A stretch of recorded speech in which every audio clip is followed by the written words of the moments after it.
Are you struggling with the bobbin and bobbin winder? If so, stick around for some great tips and how to resolve this issue and getting you back to sewing.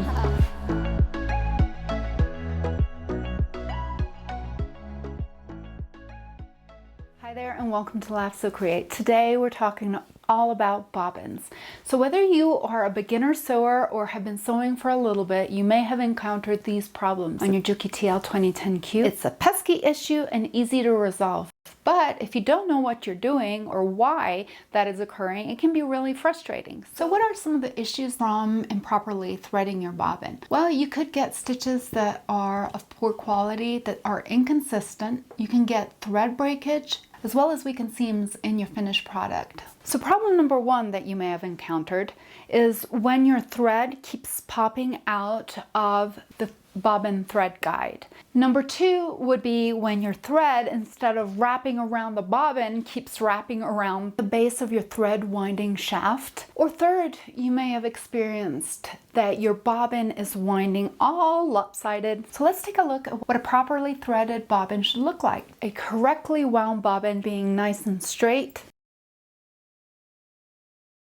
So your manual will say that there are two different ways of winding your thread around, and that is you can come from the front, take it around this way, clockwise, and this is where sometimes you'll get it in there and then the thread will just pop out. You hear a little spring action and then the thread will go over to your bobbin thread winding shaft. That's one way of doing it. If you're finding that your thread is not staying there, the other option is to take your thread and put it through the top hole on your bobbin winder guide from back to front and thread it counterclockwise between the discs. So you just kind of grab the thread and floss it like you would floss your teeth, making sure that it's in there well, and then bring it over to the bobbin thread winding shaft.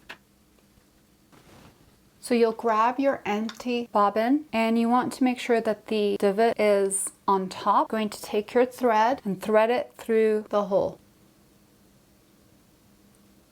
Give it a little twist, it'll drop onto the little nub. Then you just press the bobbin presser and it'll click. Hold the thread up with one hand and hold the thread, the bobbin winder guide taut, and start winding.